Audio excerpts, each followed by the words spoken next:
Welcome back. My name is MyLinda Butterworth, and we're going to continue with our reading today from The Life and Adventures of Santa Claus by L. Frank Baum. Today, we begin with Chapter 3 of How the Ryls Colored the Toys.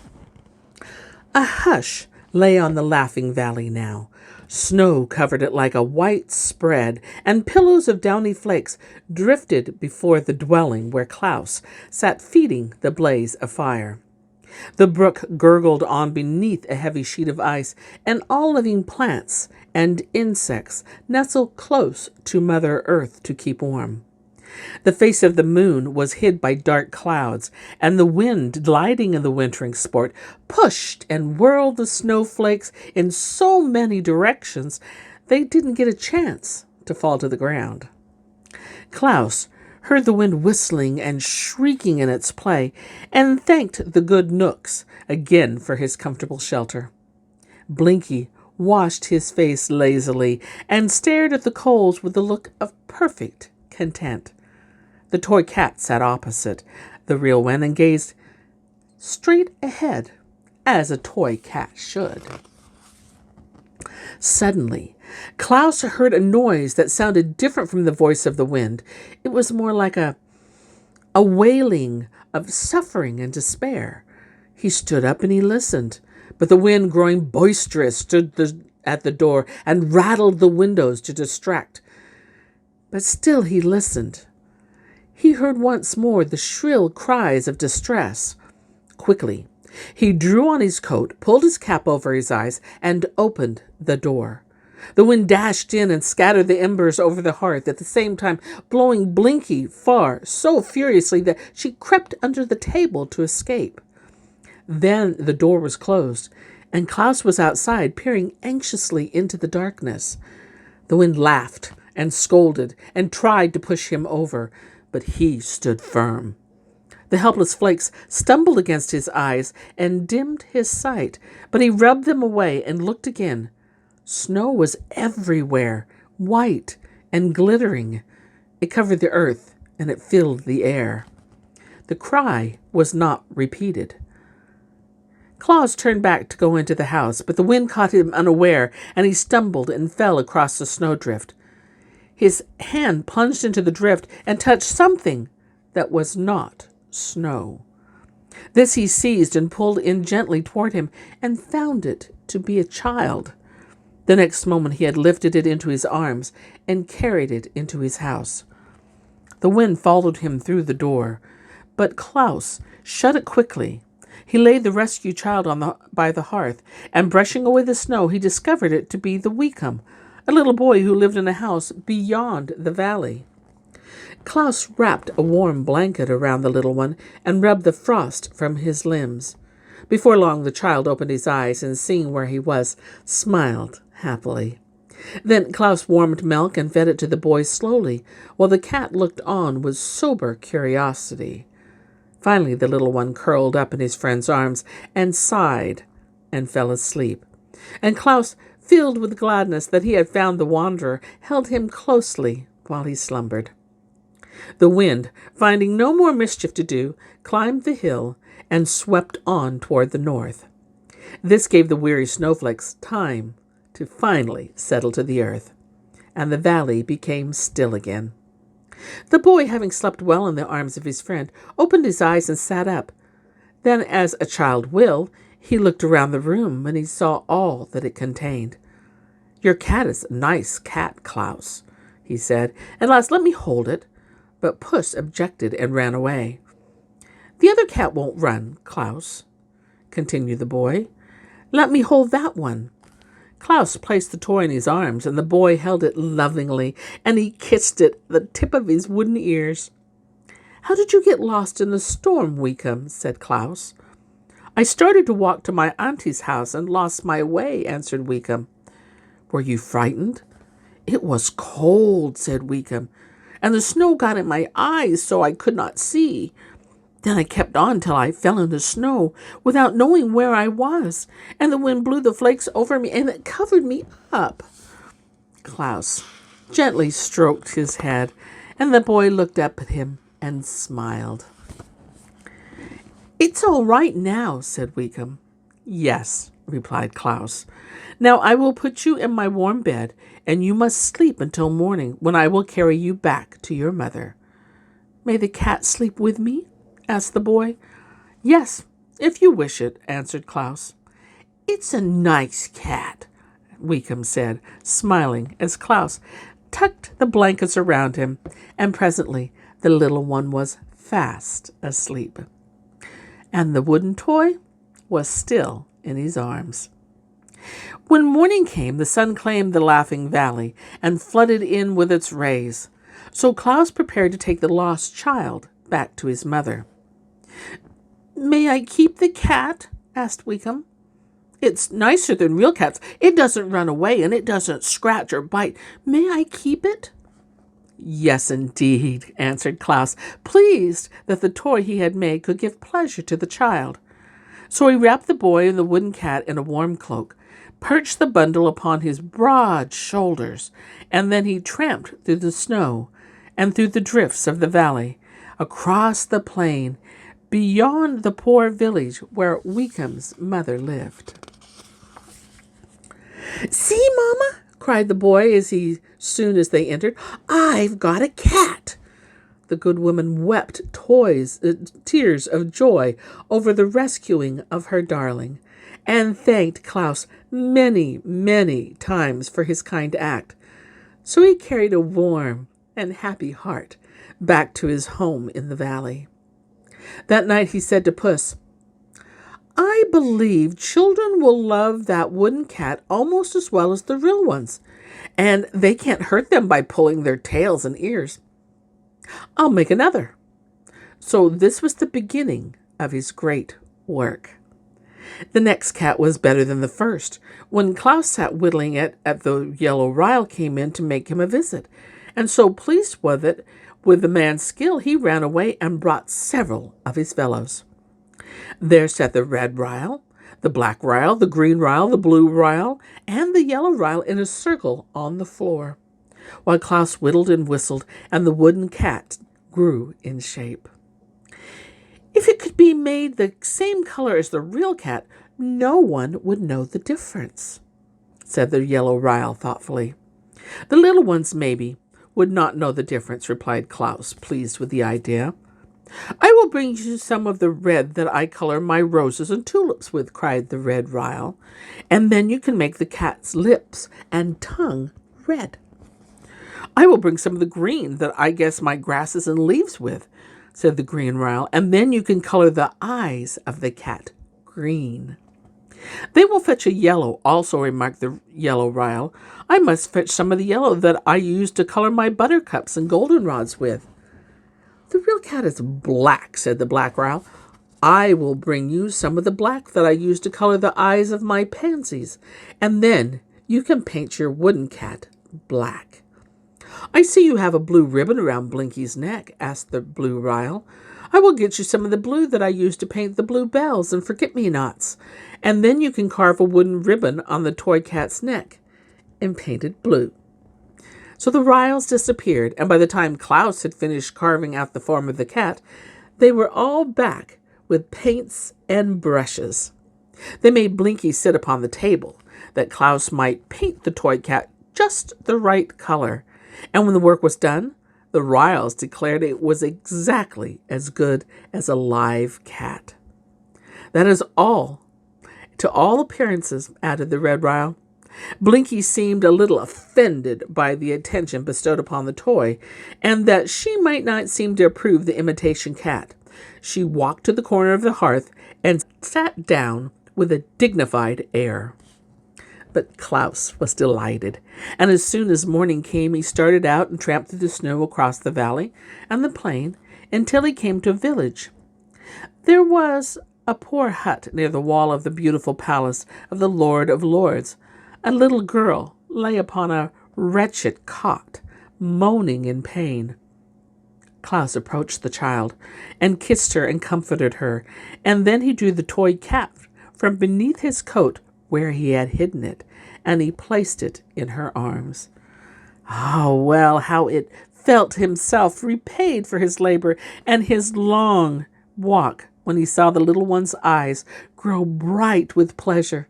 She hugged the cat and held it tight to her breast as if it had been a precious gem and would not let go of it for a single moment. The fever was quieted. The pain grew less, and she fell into sweet and refreshing sleep. Claus laughed and whistled and sang all the way home. Never had he been so happy as he was on that day. When he entered his house, he found Shiegra the lioness awaiting him. Since his babyhood, Shiegra had loved Claus, and while he dwelt in the forest, she had often come to visit him at Nasil's bower. After Claus had gone to live in the Laughing Valley, Shiegra became lonely and ill at ease, and now she had braved the snowdrifts with all lions abhor to see him once more. Shiegra was getting old, and her teeth were beginning to fall out, and while the hairs that tipped her ears and tail had changed from a tawny yellow to white, Claus found her lying on his hearth, and he put his arms around the neck of the lioness and hugged her lovingly. The cat had retired into a far corner. She did not care to associate with Shiegra. Claus told his old friend about the cats he had made and how much pleasure they had given them. And Shiegra did not know much about children indeed. If she met a child, she could scarcely be trusted not to devour it. But she was interested in Claus's new labors and said, "These images seem to me very attractive, yet I cannot see why you should make cats, which are very unimportant animals. Suppose now that I am here that you make an image of a lioness, the queen of all the beasts, then indeed your children will be happy and safe at the same time." Claus thought it was a good suggestion, so he got a piece of wood and sharpened his knife, while Shiegra crouched upon the hearth at his feet. With much care he carved the head into the likeness of the lioness, even to the two fierce teeth that curved over the lower lip, and deep frowning lines upon her wide open eyes. When it was finished, he said, "You have a terrible look, Shiegra." "Then the image is like me," she answered, "for I am indeed terrible to all who are not my friends." Claus now carved out the body with Shiegra's long tail trailing behind it. The image of the crouching lioness was very lifelike. "It pleases me," said Shiegra, yawning and stretching her body gracefully. "Now I will watch as you paint it."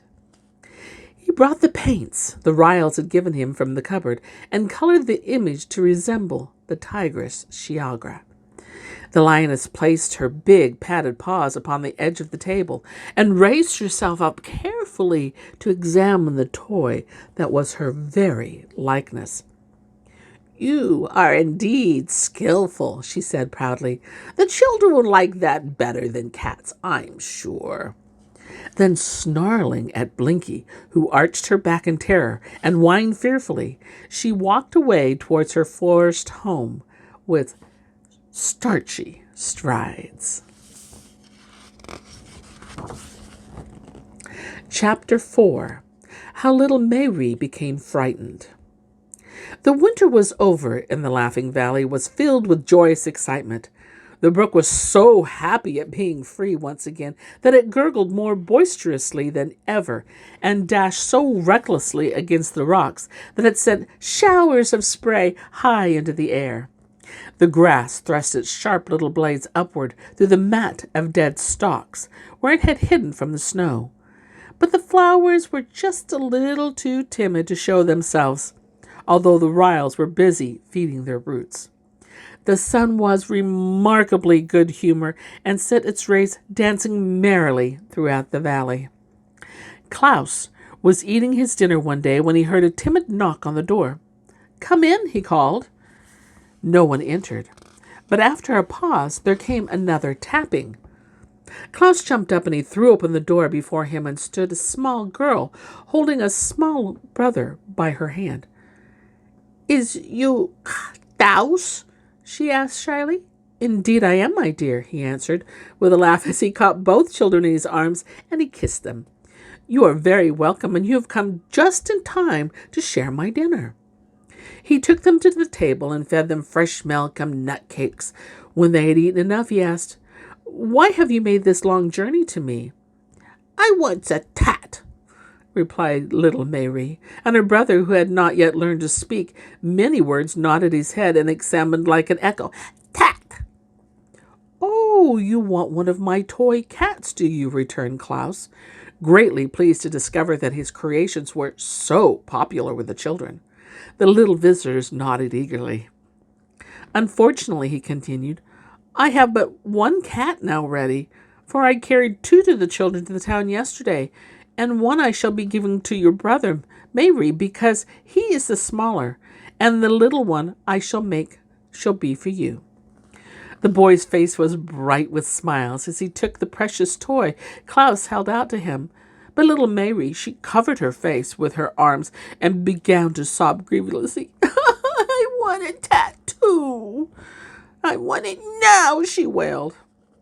Her disappointment made Klaus feel miserable for a moment. Then he suddenly remembered Shiegra. "Don't cry, darling," he said soothingly. "I have a toy much nicer than a cat, and you shall have that one." He went to the cupboard and drew out the image of the lioness, which he placed on the table before Mary. The girl raised her arm and gave one glance at the fierce teeth and glaring eyes of the beast, and then uttered a terrifying scream as she rushed from the house. The boy followed her, also screaming lustily and even dropping his precious cat in the fear.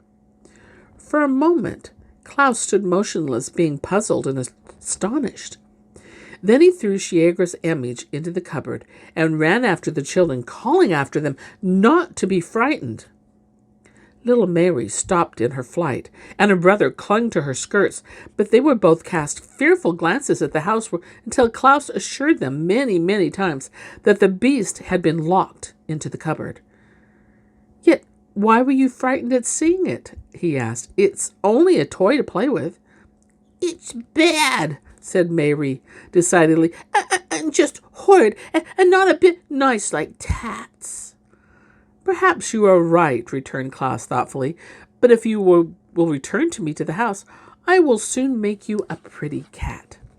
So they timidly entered the house again, having faith in their friend's words, and afterward they had the joy of watching Klaus carve out a cat from a bit of wood and painting it with natural colors. It did not take him long to do this, for he had become skilled with his knife by this time, and Mary loved the toy more dearly because she had seen it made. After this, his little visitors had trotted away on their journey homeward, but Klaus sat long in deep thought, and then decided that such fierce creatures as his friend the lioness would never do as models with his fashions for his toys. "There must be nothing to frighten the dear babies," he said.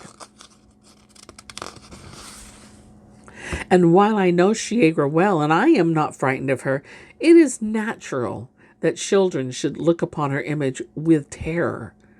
Hereafter I will choose such mild-mannered animals as squirrels and rabbits and deer and lambkins from which to carve my toys. Then the little ones will love them rather than fear them." He began his work that very day, and before bedtime had made a wooden rabbit and a lamb. They were not quite so lifelike as the cats had been, because they were formed from memory, because he had Blinky there, he still had time to look at it and work on it.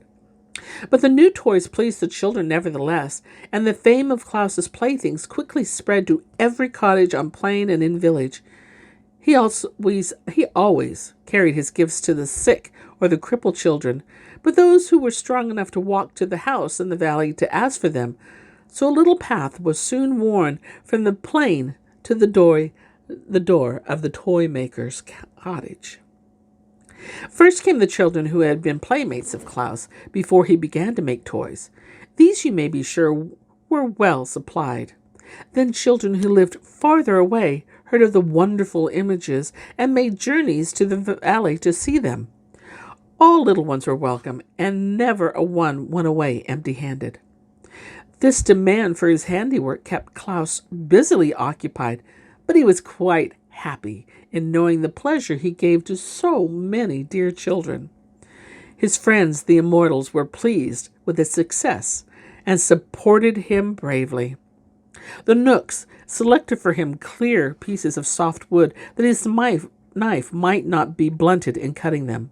The Ryls kept him supplied in paints and brushes fashioned from the tips of timothy grass, and the fairies discovered the needs for saws and chisels and hammers and nails, as well as knives, and brought him a goodly array of such tools. Claus soon turned his living room into a most wonderful workshop. He built a bench before the window and arranged his tools and paints so that he could reach everything as he sat on his stool. And as he finished toy after toy to delight the hearts of little children, he found himself growing so gay and so happy that he could not refrain himself from singing and laughing and whistling all the day long. "It's because I live in the Laughing Valley, where everything laughs," said Claus. But that was not the reason. And this is where we end our tale for today. But I'll be back tomorrow with more stories about Santa. We'll see you then. Bye for now.